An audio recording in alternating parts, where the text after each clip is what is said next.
పితా పుత్ర పరిశుద్ధాత్మ నామమున ప్రభునందు మిక్కిలి ప్రియమైన సహోదరి సహోదరులారా, ఈనాటి ధ్యానాంశం పరలోకానికి దారి చూపిన పునీతుడు.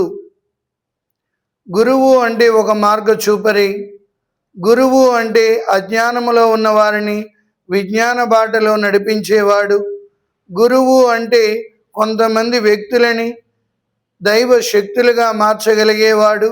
గురువు అంటే ప్రజలను దేవుని యొక్క బిడ్డలుగా తీర్చిదిద్దేవాడు. ఆ కోవకు చెందినవారు పునీత జాన్ మరీ వియానీ గారు.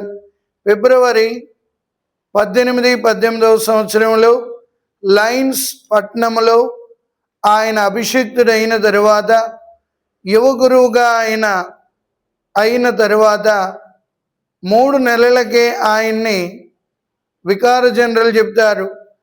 ఆర్స్ అనే గ్రామంలో ఆ ప్రజలకి దైవ ప్రేమ కొరత అయిందంట.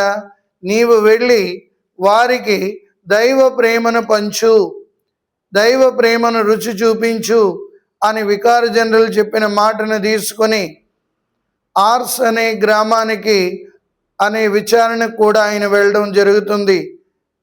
ఆనాటి ప్రయాణం కొనసాగిస్తున్న తరుణంలో ఒక బుల్ల కాటు మీద ఆయన వెళుతున్నప్పుడు ఆర్స్ అనే గ్రామంలో ఒక గొర్రెలు కాసుకునే వ్యక్తిని చూసి అడుగుతాడు, ఆర్స్ అనే గ్రామానికి దారి చూపిస్తే నేను నీకు పరలోకానికి దారి చూపిస్తాను అంటాడు.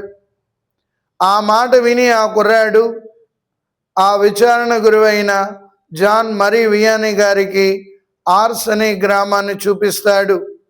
ఆ దేవాలయం పాడుపడి ఉంటుంది. ప్రజలెవరూ దేవాలయంలోనికి రారు, ఆదివారం పూజలకు రారు, పండగలకు రారు. ఎవరూ దేవాలయాన్ని పట్టించుకోలేని ఆ దుర్భర స్థితిలో ఉన్న ఆ దేవాలయాన్ని చూసి పునీత జాన్ మరీ వియానీ గారు మొదటగా ఆయన దేవాలయంలో అడుగుపెట్టి దేవాలయపు పూజలన్నీ దులుపుతూ ఆయన గంటల తరబడి దివ్య సత్ప్రసాద మందసం ముందు ప్రార్థించడం మొదలుపెట్టారు.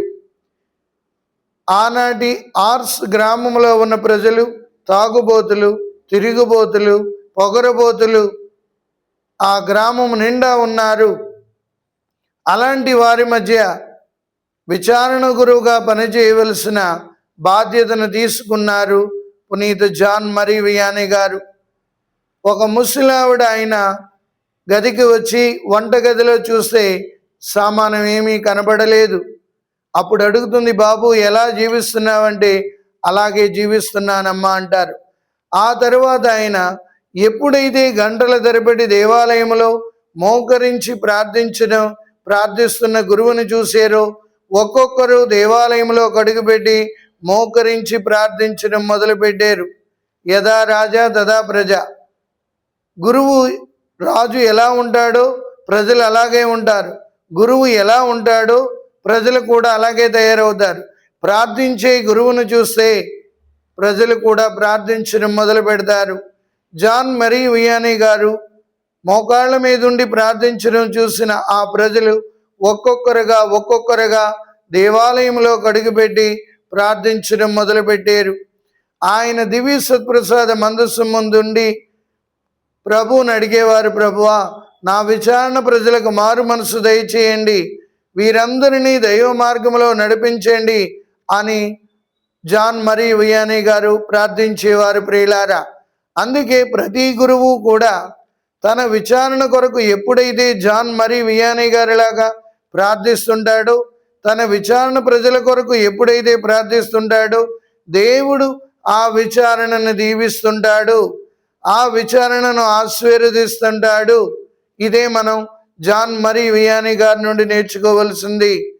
అంతేకాకుండా జాన్ మరీ వియానీ గారు ఎప్పుడైతే ఆయన దివ్య సత్ప్రసాద మందసం ముందుండి నా ప్రజల్లో మారు మనసు రప్పించండి అని ప్రార్థిస్తూ వారి కొరకు నేను ఎటువంటి శ్రమలనైనా భరిస్తాను అని మందస్సు ప్రభువుని అడిగేవాడు.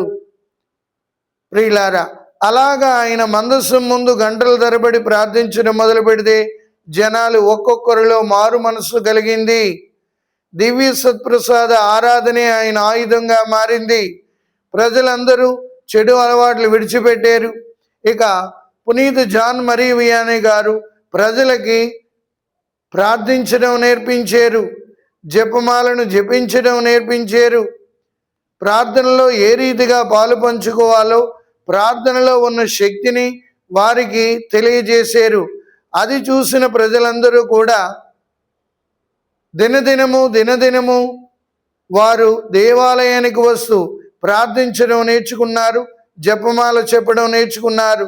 దానితో పాటు జాన్ మరీ వియానీ గారు వారికి సత్యోపదేశాన్ని బోధించేవారు. ఈ రీతిగా విచారణలో గొప్ప మార్పులు సంతరించుకున్నాయి. అంతవరకు దేవాలయానికి రాని వాళ్ళు దేవాలయానికి రావడం మొదలుపెట్టారు. అంతవరకు ప్రార్థన చేయలేని వాళ్ళు ప్రార్థన చేయడం మొదలుపెట్టారు. అంతవరకు జపమాలను జపించలేని వాళ్ళు జపమాలను జపించడం మొదలుపెట్టారు. ఈ గొప్ప మార్పు ఆర్స్ విచారణలో చోటు చేసుకుని ఆయన పేరు దశ దిశలా మారు మ్రోగడం ప్రారంభించింది ప్రియులారా. అంతేకాకుండా ఆర్స్ అనే గ్రామం, ఆర్స్ అనే విచారణ కూడా ఒక పుణ్యక్షేత్రంగా మలిచిన మహాగురువు పునీత జాన్ మరీ వియానీ గారు. అనేక ప్రాంతాల నుండి జనాలు కోకొలలుగా ఆయన విచారణకు వచ్చేవారు. పరిశుద్ధత కలిగిన గురువు, ప్రార్థనను ప్రేమించిన గురువు, సత్ప్రసాద ప్రభువుతో ప్రత్యేకమైన సంబంధం కలిగిన గురువు పునీత జాన్ మరీ వియానీ గారు.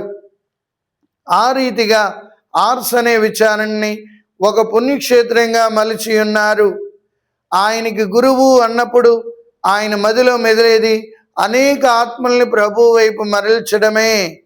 కావున ప్రియులారా, ప్రతి గురువు కూడా అనేక ఆత్మల్ని ప్రభు వైపు మరల్చాలి. జాన్ మరీ వియానీ గారి నుండి మనం నేర్చుకుందాం. ఈనాడు గురువుల పండగ సందర్భంగా మనం గురువులందరి కొరకు ప్రార్థిద్దాం. ప్రతి గురువు కూడా జాన్ మరీ వియానీలా తయారవ్వాలని ప్రార్థిద్దాం. పితా పుత్ర పవిత్రాత్మ నామమున ప్రభు మిమ్మందరినీ ఆశీర్వదించి కాచి కాపాడునుగాక. ఆమేన్.